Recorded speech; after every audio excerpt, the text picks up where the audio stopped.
This podcast was produced by OAR FM Dunedin with support from New Zealand On Air.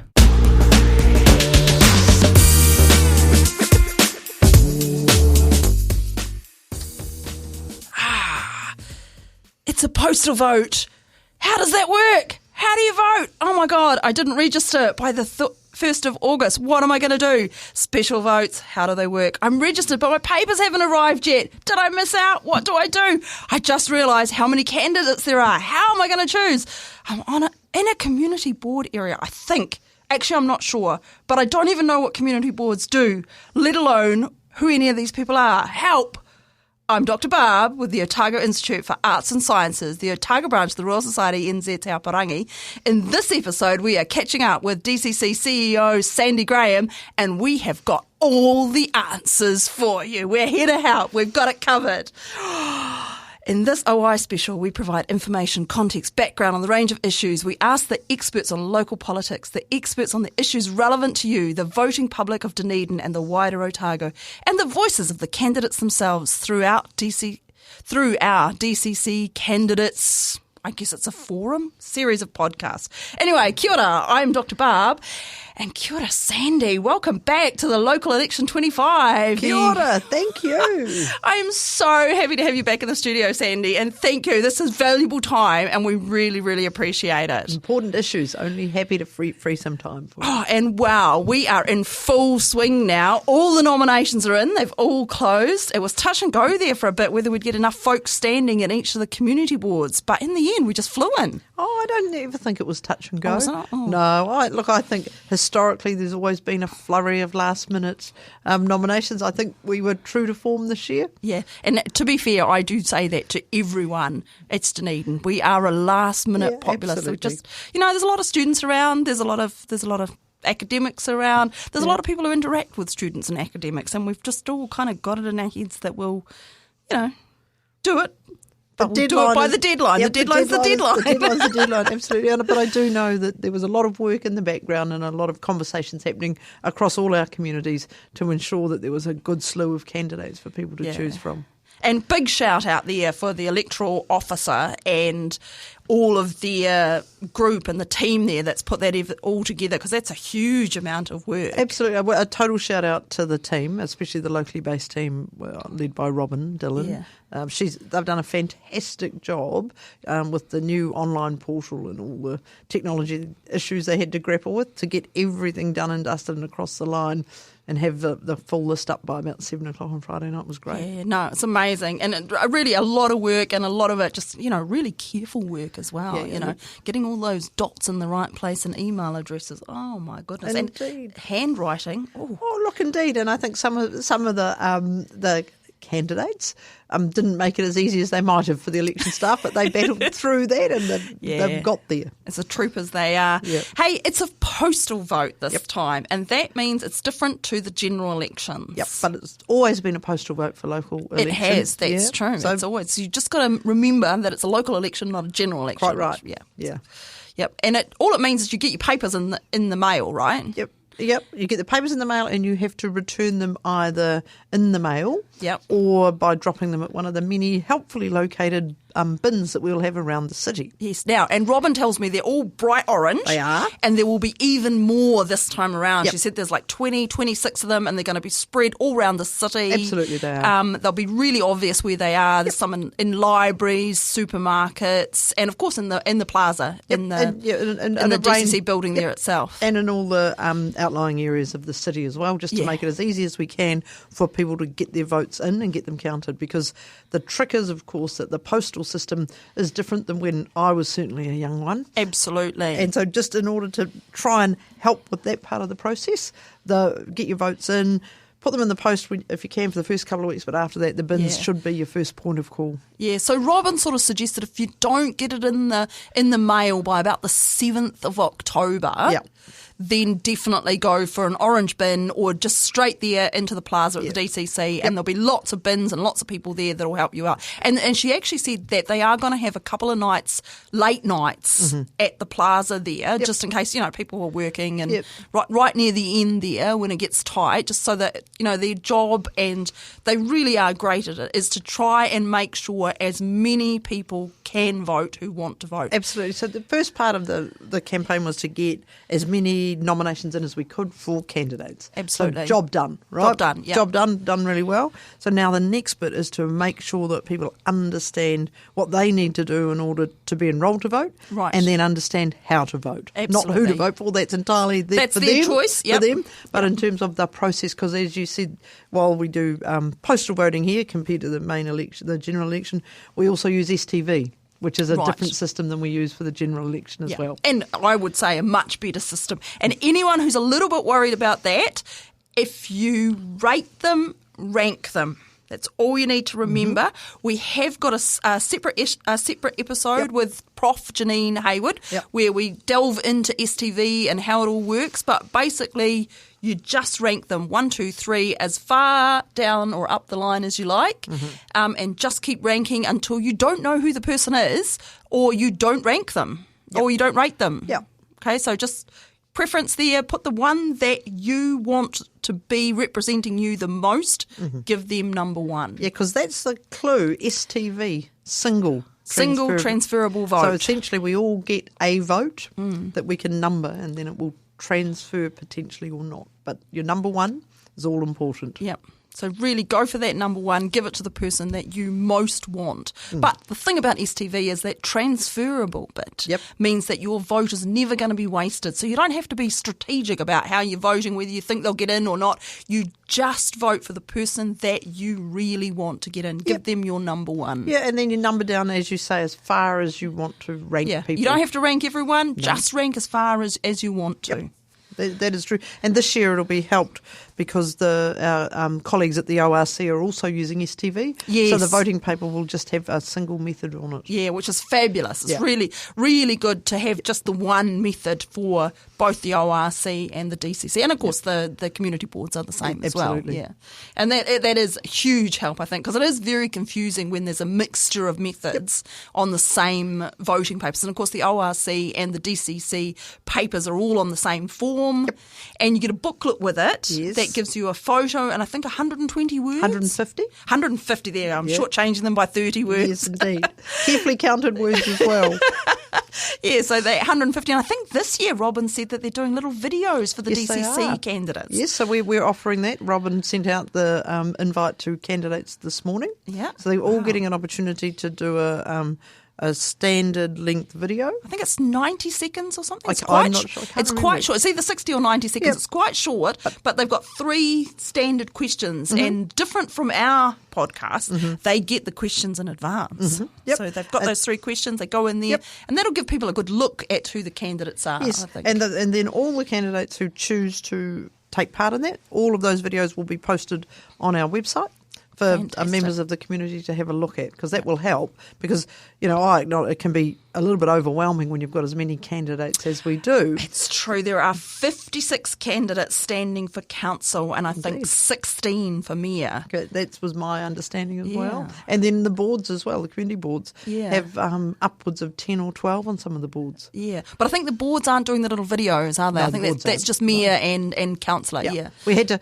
to make a decision how we trialled it this year. So we Yeah. thought we'd start with the mayor and councillors, and if it proves to be beneficial, we'll Yeah. look at rolling it out to boards for the next election. Yeah, fantastic. Yeah, and I think that's going to be really great. And of course, there is the OI special. So we are interviewing, we've invited to interview, I should say, all of the candidates, the DCC candidates for mayor and council. Yep. So 58 all total. Some of them are standing for both. Some of them are just standing for one or the other. Yep. And so far, we've got over 81% of them have replied and been Fantastic. slotted. So I'm really happy That's with awesome. that. And at the same time, we've already starting to see a range of community events where people can meet the candidates. Yes. And so we'll be hosting a calendar of those events Oh, on our fantastic. website, so people can see where they can go to if they've got an interest in a particular issue or group of candidates. Fantastic. And if a group, so we've been encouraging groups as well, so if you're a gardening group or I don't know, the Women's Institute, anything,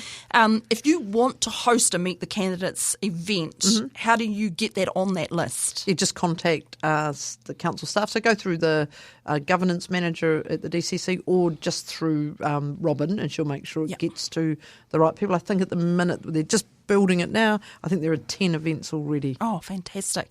Yeah, so there's going just go straight there, and we'll try and keep a bit of a chatter about that going as well. And of course it'll be all over Facebook as well, so all those social pages will have it all on there. But really take advantage of those, and I think particularly for the community boards, because it is really hard there's so much airtime spent on the mayor and the councillors that I think if you are in an area that has a community board, go along to those Meet the Candidates evenings. There are fewer of them at this point for community boards. Yes. The focus is mostly on councillors and mayor. Yeah, as it always is. And there's so many. Oh, my goodness. Indeed. And as council, we don't provide any of those forums, but what we will do is provide a mechanism where people can see what's happening. Yes, absolutely. Yeah, and it's an interesting thing there, because there's quite a lot of rules sort of and understandings about who can run events, and of course the ORC and the DCC they just have to be so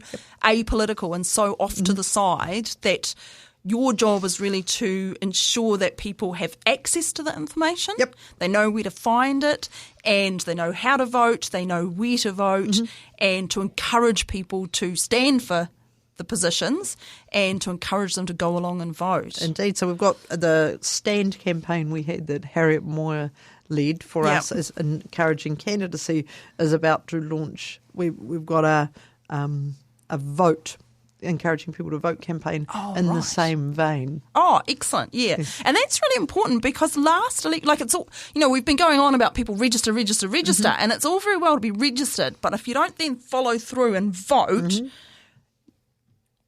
it just kind of falls into dead space. It does. Obviously on radio. And I was interested. I looked up the numbers. Last local body election, less than 50% of the people who are eligible and registered to vote voted. Indeed, and that sounds dire. It was one of the better results for a metropolitan council in New Zealand. Yeah. Which it speaks to something I'm not sure what. Yeah. My hope is that we can get that figure back up over 50% and I want it over 80%. Come on. No. I think we can We'll go in small leaps and bounds, shall we? Yes, indeed. But and what I would say to people when they get their voting paper, because it might look overwhelming, it's not. You can take a little bit of time.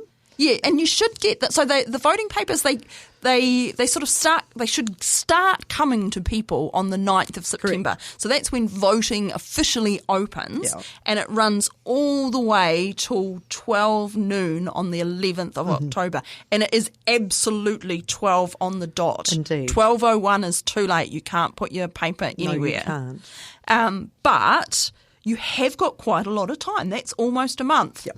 And some of them might not arrive. New Zealand Post isn't New Zealand Post. Let's just acknowledge that. You may not get your voting papers first thing on the 9th of September. So they're aiming for a week rollout, I think. Yeah, so there's sort of, there's that first week, so you get them when you get them. If you don't get them, of course you can then cast a special vote, and we'll get on to that a bit later. But yeah, as you say, definitely take your voting papers, and you'll have with it the booklet, which has got those 150 words and a picture of all the people, so that you can put a face to the name if you've seen billboards or if you've seen the Meet the Candidates evenings or whatever. And then just really take your time, because you have got, 3 weeks, a month there to think about it and really talk to your friends, talk to your family, go to the evenings, look at our podcasts online, absolutely. Yeah. And what I would just encourage people not to take too long. So I think that, if you can when you get your papers, if you can just dedicate a little bit of time to reading and doing a bit of research and doing your voting, getting it back in, that's hugely beneficial, because historically we see a real early voters. Yep. So people who get the papers, open them, fill them in, and put them know in the who post. They want to vote for, are familiar with the candidates often, and then there's a hiatus in the middle where virtually no votes are returned, and then a deluge at the end. Yeah, so if we could just spread that out, would be really great. And of course, it makes it easier for the staff who are counting the votes and everything, and it makes sure that your vote doesn't just slip over that look, I think midday or you forget it or something. Yeah, there weren't terribly many that fell into that category last year. We've got pretty good systems. The challenge for us will be the sooner we get the votes in, the sooner we can get them to the processing centre in Christchurch, the sooner they go into the system. So we have this is just historically, we have always sent an electoral official with the last day votes that get delivered in the Civic Centre on the Saturday. So do they drive up to Christchurch? No, they go on a plane. They go on an Air New Zealand plane. The Air New Zealand timetable was such previously that we could get them up to the processing centre in Christchurch following close of voting at noon, and such that they could be included in the count on the Saturday for the preliminary results. Right. The Air New Zealand timetable has changed slightly, which means that's not an option this year.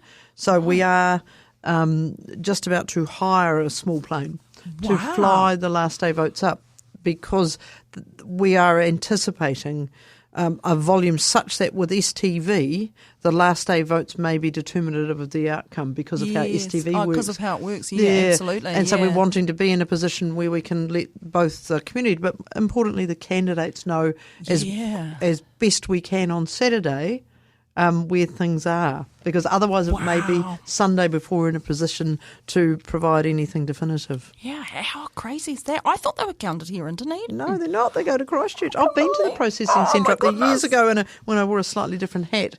I was the Deputy Electoral Officer and spent some time up there on a particular matter where I had to go through and manually double check the votes for a particular issue where it was very, very close. Wow. That's exciting, isn't it? It is. It's really exciting. It's an extraordinary facility. Yeah. Oh, wow. I didn't know. I would love. Honestly, I'm getting a bit geeky here, but I would love to go through that. Once we get through this, I'm happy to arrange a visit next time you're in Christchurch. You can go and see what it's like. It is amazing. That would be fantastic. Yeah. The logistics of voting are significant.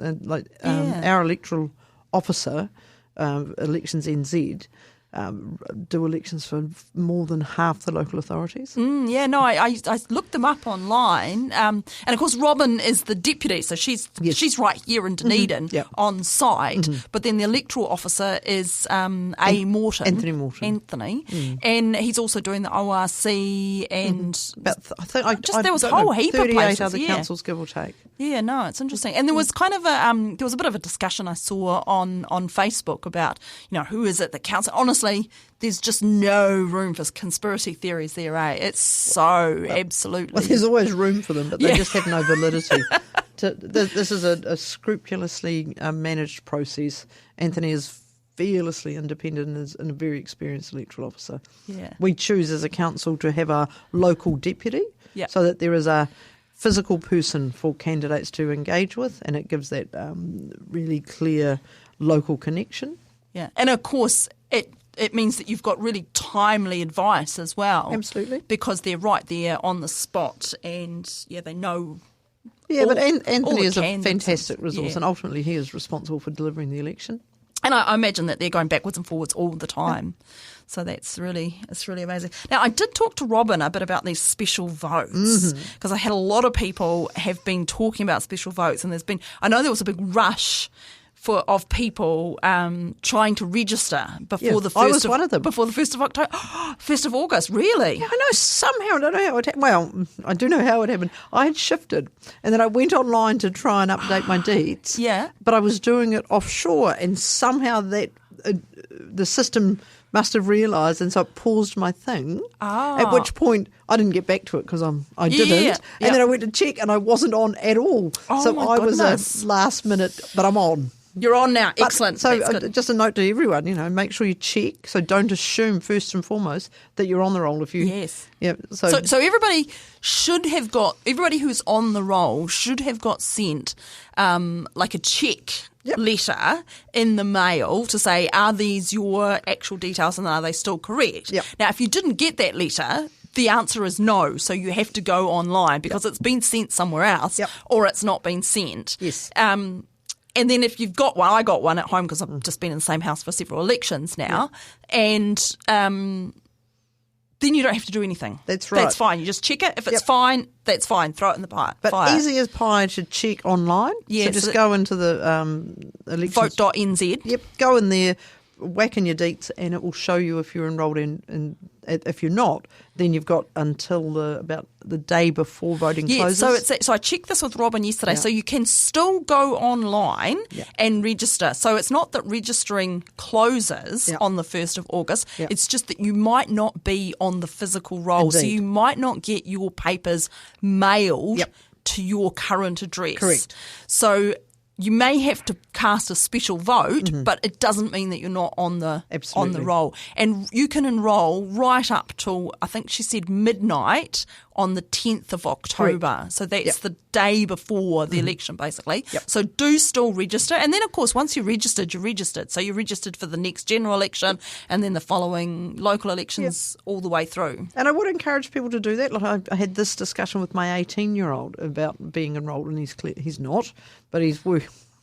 But so young people as well, who this might be their first election, they may not even be familiar with the process. So we'll be looking to make sure that anyone who should have an opportunity to vote does. Yeah. And of course, it's not just people that may have forgotten to register. It's also people who may be turning 18 between the 1st of August and the 10th of October, or they might have been out of the country. Yep. There's lots of reasons why people may not have managed to register by that totally arbitrary cut-off date, which is just, I imagine, about sorting out the things to send to people. It'll be administrative. It's administrative type thing about things. Yep. So I talked to Robin yesterday, and she said they just have a pile of forms for special votes. Yep. You just go along. If you've registered but you haven't got the papers in the mail, then it's really easy because they just look your name up on the computer and you'll have a number that's assigned to you, and it's really simple. You just fill in the form, done. There. If you haven't, you can enrol there. Yep. With them at the plaza, DCC Plaza. Yep. And you probably just need proof of identity or something with that. Potentially, you might just want to check. I'm not even sure you need proof of identity. Okay, I think you just need to know where you live. Right. I think that all gets taken into account. Okay. Oh, now I'm seeing I should have double checked that with Robin. I think we should double check that with Robin. I'll double check that with Robin. I'll double check it with Robin, and I'll add it on to the end of this podcast. Brilliant. Perfect. Because we're recording this in advance. It's going out on Friday, as our usual ones do. It's exciting though, isn't it? Election time's exciting. Oh, it is exciting, isn't it? Yeah. I think so, because there's everything to play for. And I feel like just knowing that 50% of the people don't vote, I always feel like the hands of our democracy, if they want it, our democracy is in the hands of all those people. Yeah. If they want it, just take it up. The most powerful thing that you can do for democracy, the most powerful action you can have, is actually just to go and cast your vote. It's amazing, really. Yep, it is. I'll certainly be casting mine. Oh, absolutely. I've never missed one. Even when I was overseas, I always sent, and I had to send, when I was in York, it was way back when, oh my gosh, I had to send it in by fax. Oh my, fax? Yes. I suspect there are young folk who don't even know what a fax is. Yeah, it's like it takes a photo, but it's not a real photo, and then it somehow sends it through the telephone, and then a piece of paper comes out at the end. It's like photocopiers. You don't even try and understand how they work. I know. It was amazing. Yeah. Anyway. I know. So I'm excited. I've voted every time, always. I haven't missed an election, either central government or local government, ever. Yeah. And, you can make a thing out of it. You can get together with a bunch of I'll be friends. Having a thing I'll be making a thing about it. I'll be playing golf on election morning. Oh, right. And then leaving the team to it, because in my role. So you will already have voted, absolutely, obviously. I'll have voted, but also as chief executive, I don't have a role in the actual election part. Itself. I have a role in encouraging candidacy and encouraging voter turnout, but that's all. So I will leave it to the fine official staff on the day, and I will come in once polling has shut.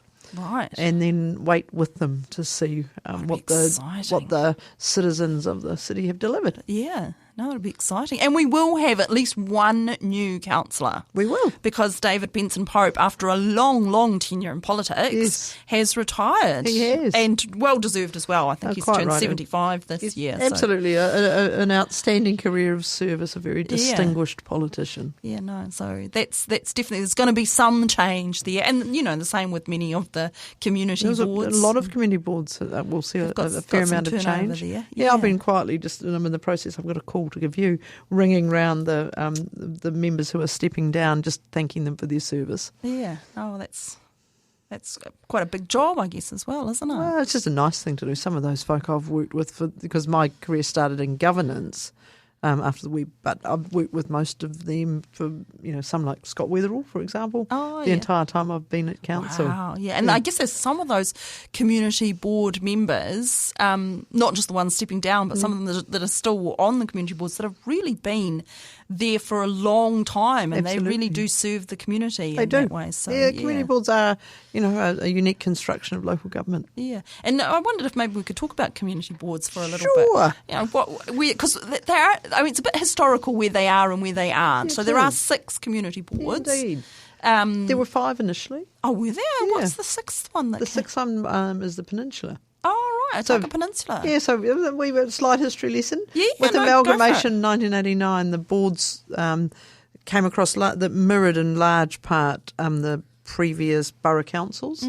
But then through the actions of a then councillor, I think it was Councillor Leah McBay, right. They petitioned the Commission to establish the Peninsula Community Board, and that happened a little later than that. Oh, right. So I did not know that. I thought that all come from that municipal type thing in the 80s. There you see. There you are, and we've had them ever since, and there's been various movements when we do representation reviews to look at changing the nature and structure of them in various ways, because I must admit, I've personally had slightly mixed views about community boards. Now I think it's the challenge with community boards is they give some areas of our community dual representation. Yes. And I think there's an inequity in that, and I'm not sure how you address that. It's sort of the far-flung areas, aren't they? I'm just going to read through the areas that have them. So it's Strathtyre. Yeah, I'd agree that's far-flung. Waikawaiti Coast. Hardly far-flung, I wouldn't have thought, but right. maybe. Saddle Hill. Saddle Hill's hardly far-flung either when you think the boundary of that comes right hard against Green Island Fairfield. Oh, I suppose so. West Harbour Community Board. Yeah, hardly far-flung either. Well, yeah, when you come in the Ravensbourne end, but, right up there with Purukanui, Long Beach, Aramoana. And then what about, you're missing one? Otago Peninsula. Yeah, well, maybe. And then, of course, Mosgiel-Tyre. Yeah, well, Mosgill's hardly far-flung either. It's not really far-flung, is it? Indeed, no. and so that's where. So what makes some of those areas more? It's hard to make it. I think it's hard to make a case for Mosgiel-Tyre and not South Dunedin or North East Valley or Brockville or Pine Hill. Yeah, or the Student Quarter. Yeah, so that's the challenge I think with this. But and we've had those debates with the Local Government Commission about changing representation, but we've never been successful in having it reviewed. And I guess the other thing that's changed in amongst that is there used to be wards. Yep. Where some councillors stood for different parts of Dunedin, whereas now we don't have wards. Everyone stands for everywhere, and you can vote for someone who lives anywhere. Yeah, so the ward. So we changed historically, and I might have this wrong, but historically we changed to STV and still had a ward system. Right. Then we went to a slightly modified ward system, and then moved to at large. Yeah.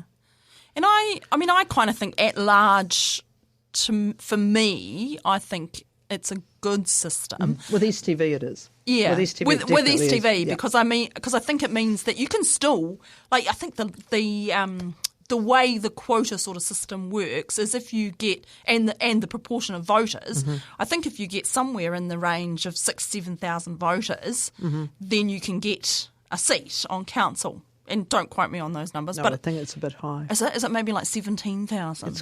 It's closer to 2,600 votes, give or take. You need 2,600 first preferences. Oh, right, yes. Yeah, 26. So 2,600. Yeah, that's... If on the current voter turnout. Yeah. So It's not a lot, though, basically, Well- compared to the number of people in Dunedin. So you can get that if you're hitting a particular group of people that don't need to be geographically in the same place. Absolutely. I think it's Or if you have it's a lot the of point that friends I'm who live all over the city. That's the point that I'm struggling to make here. Yeah, but that's exactly right, though. You know, and it's that difference between spatial representation and representing Absolutely. a group of people, whatever that group is. And I think historically, under the ward system, you had councillors who were resident in the wards, because I think that you had to be, Right. who had a broad popular appeal across the city, but not necessarily within their wards. Ah, interesting. And they suffered at the ballot box because of that. So I think it's a far more representative process now. Yeah, I think the combination of having at-large and STV Yep. is... Yeah, That's and what the- it means is if you get over the quota that you mentioned, then this is where STV comes in, and there aren't wasted votes. If there are enough ones, you know, if the quota is reached, then all those extra votes get distributed to the Number twos. Yeah, which is quite powerful. It is, yeah. So, you know, It means there's no wasted votes. there's no wasted votes, yeah. Which is a great. It's I great. think it's great. I think it's a fabulous system. It's technically quite difficult to understand, but it brings about a fair and very representative view around the council table. Yeah, and what I love about STV is that it's really simple to understand how to vote. Yeah. You literally just say, this is the person I like the most, give them a 1. This is the next person 2. And this is the next person 3. Yep. So I feel like it's really simple at the voting end. Yep. It's just the kind of working out those quotas and the who gets the votes and how they transfer in those numbers. Yep. And there's a huge facility in Christchurch that does that. Yeah, and they have really strict rules how to do it. And It's done by a very clever computer program that is fully tied down and fully audited. Yeah. And literally they scan the votes. Yeah. They auto-magically read the numbers, do whatever they do. So that all happens pre-election day. Right. So that's why also it's helpful to get the votes as early as possible, because they all get scanned. As they come in. Yeah, pre-processing, not Yeah. counted, but all scanned. And then when they get to us on election day and they push the count button, Right. it goes zzzz, and literally... So at 12:01, it starts counting. No, it won't be 12:01. They won't push that because they won't have done all the scanning by then. Oh, yeah, of course. They've got to scan everything. They've got to scan the They've got to things that- scan the people who voted in at 12 o'clock. That's exactly right. But so that's what happens. So a lot of pre-scanning happens, but not pre-counting. Yeah. No, of course. You can't count them. No. That's part of the rules. Yeah, absolutely. Yeah. I don't know. I think maybe that's why I like elections, because they've got really solid rules. It's just Absolutely. What I like is what they do have solid rules, and candidates will always find ways to test them, which is fantastically interesting for the staff managing the process, which I quite like because it shows quirky inventiveness sometimes. I know, but it makes them really robust, doesn't it, those rules, because they get tested. Yep.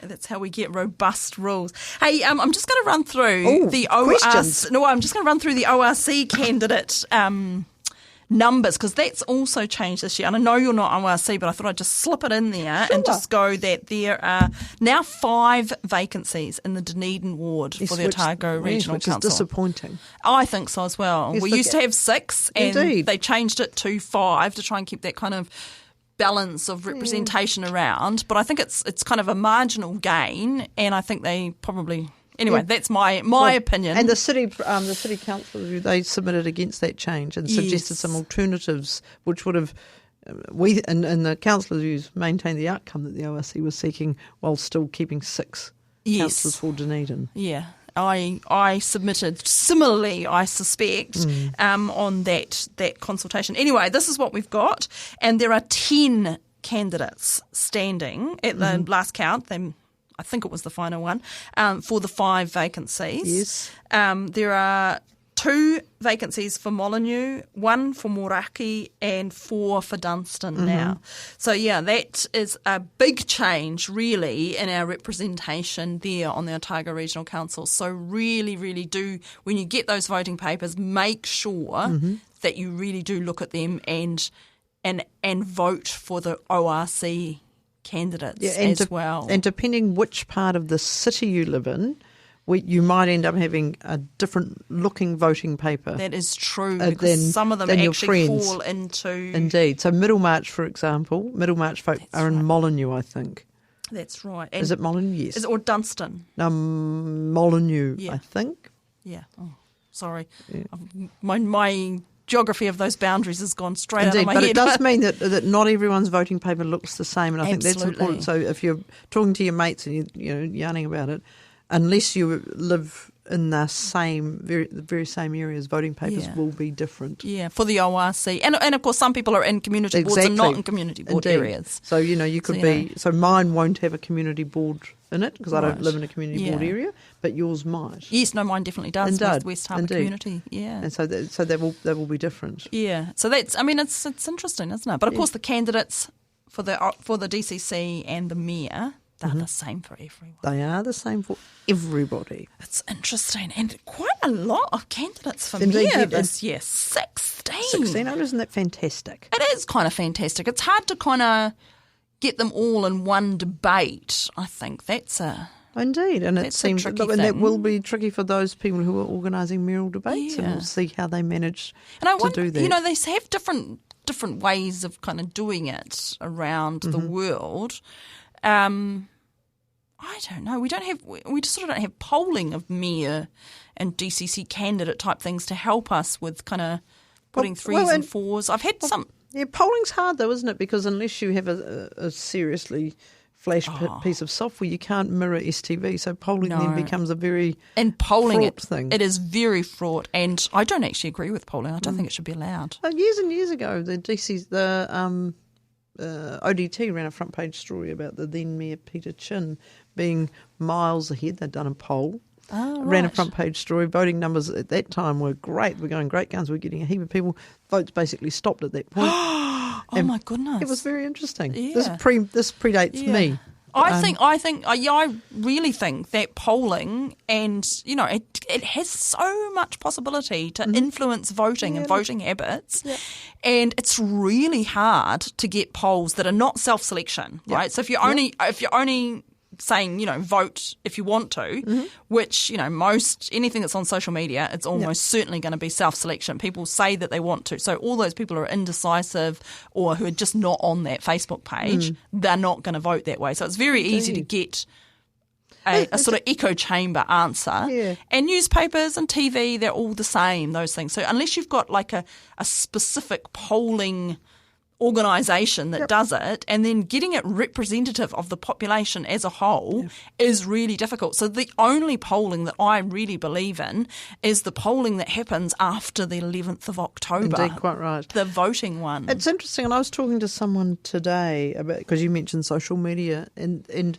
historically, the council style process ultimately sort of keeps people somewhere near the centre, because of the diverse nature of what happens. Yeah. But with social media, it's pushing us out to the polls on either side. Is, yeah. And this will be, I think, the first election where social media has been to the forefront in a way that is unlike elections past. Yeah, no, and it's really, and I think as a voter, you have to be really careful of that, that you're not just in your own little echo chamber, that you're here. But I mean, everybody is on social media. Well, everyone has their own point of view, but I just think it will be interesting to see if that has an effect. Yeah. I think that's why events where you've got to meet the candidates event, where you've got all the candidates there, are really important still, and face-to-face ones. And that's why, like with our OI special, we invited all the candidates, all 58 of them, to come along, to have their 15 minutes of fame. To have their 15 minutes of questions. And they all get the same questions. They all get the same amount of time. And it's really strictly controlled. And we're going to drop those podcasts all at the same time. So no one's podcast is out there for longer than somebody else's.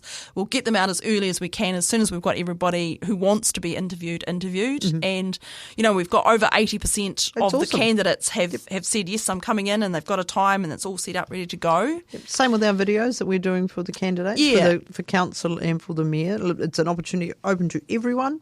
They'll all be put up at the same time. They'll all be the standard length of times, the questions. And I think that's a really nice, fair system where you can actually, contrast the people directly. I think that's what I like about it. I think the ODT runs a candidates thing, I think, as well, where they talk Maybe it's just mayors. They have in the past. I don't know what they're doing Look, this I'm year. not sure it might be useful for you to have a discussion with the ODT about how they plan to cover the election. Yeah, no, because it is, it's still our major newspaper here, isn't it? I mean, there's the Star as well, I guess, but that's still Allied. Yeah, Allied Media now. Allied Media. Yeah, no, it's interesting. God. And, we don't have Dunedin TV anymore, do we? And we don't, or do we?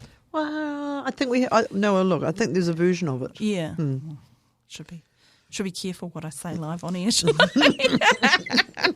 Oh, dear. Now, we're running to the end of our hour here, Sandy. What other amazing things have you got that I haven't said about here? Oh, nothing. What I would say is watch out for our campaign. Watch out for the campaign. Campaign yes, to encourage people to vote. That'll be fun. Yep. But if I could, I would we've said it, I would reiterate that people need to vote early. Vote early. Yep, vote early. As early as you can. Don't leave it till the last minute. Right. But if you do leave it till the last minute, there will be staff available at the Civic Centre until noon. Yep. On polling day. Yep, but at the afternoon, from 1 minute past, you're done. You're done. That's it. There's no voting. Don't leave it till the morning of, if you can help it. We had 5,000 or 6,000 votes delivered to the Octagon last Saturday. Oh my gosh. On the last time. Wow, that's a lot. It is. Yeah, so it is really, a lot. Yeah, try and get them in as early. And you've got the best part of a month. You've got 3 weeks there. That's a couple of weekends. Sit down the first weekend, go through everything, listen to all our podcasts. Yep. You've got 15 minutes times 58 candidates worth of podcasts there. That's a good amount of listening time. It is a good amount of listening time, but it's a really important process. Like local decision making, it has an immediate impact on how we get to live our lives in the community. So it is a really important process to engage in. Yeah, and just to pick up on that point there, Sandy, we'll just run through some of the things that DCC and these candidates and the mayor, what's in their purview. Well, everything probably. So I'd imagine from when you woke up this morning and turned on the tap to brush your teeth, that's a water-based, the council controls the water, right? You will have gotten up, you will have turned on the lights probably rather than be in the dark. The power company, the lines company, council-owned asset, part of the $2 billion worth of company assets that we own. Yep. Head to work, you walk down the footpath, walk to school. Footpaths, it's us. Council. Potholes. Yep. Now, the roads, except for state highways, they're NZTA. NZTA, indeed. Yep. So State Highway 88, that's NZTA. Go past, you're on a cycleway, probably us that's done it. Cycleway? Yep, gorgeous DCC? Gorgeous cycleways. Yeah, a lot of the cycleways. Bus hub? Bus stops? ORC is the bus hub. But again, we're voting. Bus stops, though, are all DCC, though, aren't in they? conjunction with we have the contract to deliver those. But parks. You go past park, you visit the garden, you go to the gallery at lunchtime, get a book out of the library. Libraries, all the libraries. Yeah, you will go to the beach, look at all the coastal protection stuff. If it's your rubbish day, your rubbish bins. Of course, all the rubbish bins, and waste. And so it goes on. And then the stuff big things coming with, what does Dunedin do with their rubbish?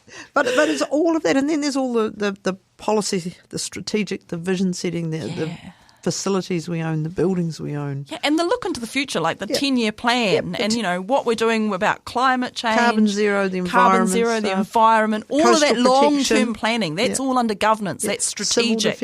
Civil defence, all of those things. Oh, my goodness. It's just never ending, really. It's big, but what that shows is that it impacts all of us every day. Yeah. So that's why the decisions, it's important to get people to participate in the process because you have so many interactions with services of council in ways that you don't know. Yeah. And, this is your chance to have a say. Mm-hmm.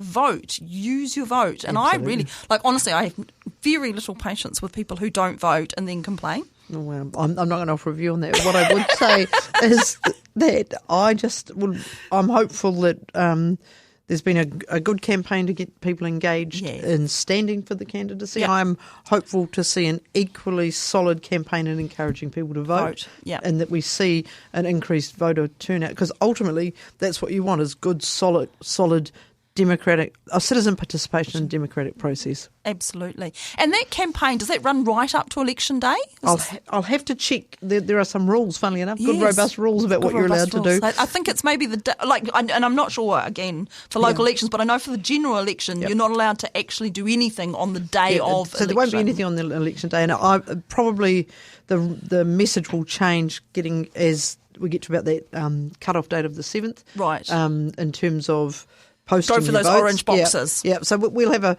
a range of messages about how to make sure your vote gets counted. Yeah, and Robin did say that they have got, the electoral officer did say that there are more orange boxes around everywhere. town this year. Yep. There's going to be a lot more, Yep. And not just, centre of town, but spread out around, and that they will be there, and some of them they will collect up on the Friday night. just for logistics purposes, but they'll try and leave some big ones, in a couple of big supermarket ones and some library ones, and of course the plaza. So if in doubt, plaza. Yeah, I would suggest, and we might chat again, but as we get closer to the 11th, if it's the Friday if it's the 10th or the 11th, my suggestion would be plaza, Yeah, if you can. absolutely. Yeah, no, fantastic. Oh, what an exciting time. It certainly is, and a busy time. And a busy time for lots of people. And not the candidates, not least, as well. I'm sure there'll be, the community boards will all be out there leafleting, I'm sure, a little through the post box. That's what we did. Yeah, there'll be a degree of that, and just managing the costs. And so there's, the candidates will all have to determine how much they want to spend on their campaigns. Yeah, and there's limits, and I think the limits might be different for community board and councillor and mayor. And of course, if you're in a team, you can pool your spending. Indeed. And there's certain places that you can put billboards up. Do you happen to know where they are? No, but we have very clear rules about that, in that way that we have good rules. Look, this will be I think they're in the booklet, though, they are that in the booklet. Candidates get. Yep, there are. Usually, they're the obvious places that everyone knows because they've seen. And I think the signage goes up in about a week. Yeah. And my observation is that signs cause the most issues of anything. Oh, they do. And there's quite a lot of fun about them as well. Oh, yes. I mean, I'm sure that some people don't think it's fun, but, the googly eyes and the moustaches. And all of that. This year we've changed our approach to signage a little bit, but the candidates have all been briefed on that. Oh, am I allowed to ask how? You can. Normally sometimes if we've had a recalcitrant candidate whose signs have been illegally placed, for example, right. we've gone back and tried to enforce compliance. Right. This time they get one chance. If after 24 hours they haven't complied, we will remove the sign. Right. Carefully to an agreed location. It's up to them to come and collect it. Excellent. Because last election I had up to 2 full-time planning staff dealing with signage complaints. Gosh, that's amazing. It's a lot. Well, and as I've said to all the and that's candidates, interesting as well because, these are candidates running for public office. Indeed. Well, this is candidates usually putting a very close eye on other candidates. Yeah. And so we get a huge number of signage complaints. Wow, yeah. And so we've tried to encourage all candidates, something I would do, and it would encourage candidates to take advice early before they get their signs printed to ensure they get them correct. Yes. And I would also just put a plug out there for all candidates to please keep it civil. And all the people who are actually, campaigning for someone in particular, campaign on policies, campaign on values. Leave the candidate's family completely to the side. I think we should just have a rule that's off limits. That's not the way that Dunedin works. We don't need that rubbish here. Well, and I would add to that, what I would say is I would encourage candidates absolutely to go hard on the issues, but not to go hard on my staff. Yeah. And to bring personalities into it, because that's unhelpful and staff don't have an ability to hit back. Absolutely. And that's, it's absolutely. Yeah. Just can't say more. Yeah. Second that. Indeed. And the other thing I would shout out to anyone involved, whether it's people looking to vote or candidates looking for information, when you're engaging with the electoral staff, civility is a fine, fine thing to remember. Yeah, and you can be passionate about things. Absolutely. But still be really civil. And and that goes for when you're actually campaigning and you're having debates with people, whether it's online or in person, really having the candidates stick to facts and stick to the issues and the policy and where you differ, and just be respectful of the people. You know, no name calling. We don't need that. Just keep it civil. I don't know. I know I sound like a school mum, but you know, every candidate is someone who has stood up and said, "Oh, absolutely, I'm going to do this," and they need respect for that. Absolutely. Props to all the candidates who've been prepared to put themselves forward, because the instant you put yourself above the parapet, you know, then different things open up. So I think absolutely credit to everyone who has taken the brave decision to put their names forward for public office. Yeah, absolutely second that. And really just a call to all of those people who are administrators or moderators on social media pages, please come down hard and fast on anyone who is trolling candidates or just spreading misinformation or personal attacks. That's that's my last word on it. We're looking forward to a respectful, policy and values-driven election. And I just want to say again, thank you so much, Sandy, for coming along and talking to us about all these nitty-gritty issues. I was happy to help. I'm looking forward to a campaign where we have a high level of voter engagement. Yes. And, you know, because it's an outcome that impacts everyone on a daily basis. So get out there and vote and encourage everybody to vote. I think, you know, the more we can have talking in the staff room, in the tea room, bring up the subject of elections. Who are you talking to? Who are you thinking about? What do you think of X? All of those questions. Yep. The more we talk about it, bring it into the public consciousness and just, keep it nice, pleasant. It's exciting. It's a really fun time. This is a really interesting time of every triennium. So sure these is. next 3 months will be fascinating. Kia ora. Thank you very much, Sandy. Kia ora. Okay, this is a special clarification on special votes and whether or not you need ID to cast a special vote. And the answer is no, you do not need ID to cast a special vote. You go along to the DCC Plaza. There is a room there for voting. It will be open from the 9th of September right through until 12 noon on the 11th of October. It's in the DCC Plaza and there's lots of signage to go there. When you get there, and you can cast a special vote for whatever reason, if you want to vote and you haven't got your voting papers for whatever reason, if you've shifted, if you were overseas when they came, if the dog ate them, if they fell out of the letterbox and got mushed up, whatever reason, you can cast a special vote. You do not need ID, you just sign a declaration to say you are who you are and you can vote. Now that's separate from whether you're enrolled. So you need to be enrolled for your vote to count. And enrolling goes through the Electoral Commission rather than the electoral officer. You can enroll right there at the DCC Plaza and they have forms for you to enrol there. And again, you do not need ID.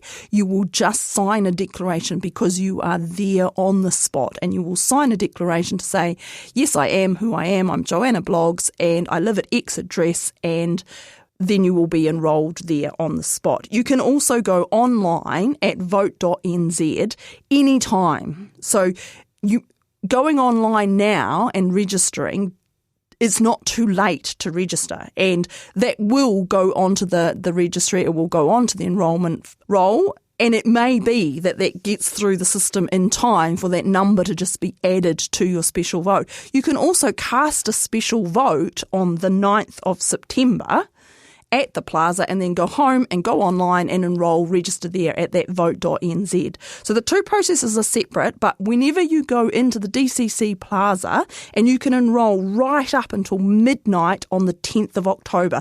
So there is a difference there that you can enrol until midnight on the 10th of October, and then what is considered election day is the 11th of October, and you can vote right up until the stroke of noon midday on election day. Okay, so hopefully we have finally, thanks very much to Robin Dillon, the Deputy Electoral Officer, and also to Anthony Morton, the Electoral Officer, for their help in clarifying just the details of that. Finally, if you want to cast a special vote, you go to the DCC Plaza between the 9th of September and the midday on the 11th. Please don't leave it till the last minute because there will be a lot of people there, and you can enrol there. You do not need ID. Ka kite. Presents the Local Election 2025 special. Our aim is to demystify the voting process, encourage participation in local democracy. We present an apolitical political show, providing unbiased information, context and background on a range of issues. A refresher course on how to register, how to stand for election or nominate somebody else, how STV works and how to make sure your vote represents your values. Brought to you by the Otago Institute for Arts and Sciences, the Otago branch of the Royal Society NZ Te Aparangi. Available on podcasts wherever you listen and from the Otago Access website, oar.org.nz. You can support this local election special by becoming a member of the Otago Institute for Arts and Sciences, the Otago branch of the Royal Society Te Aparangi. This podcast was produced by OAR FM Dunedin with support from New Zealand On the Air.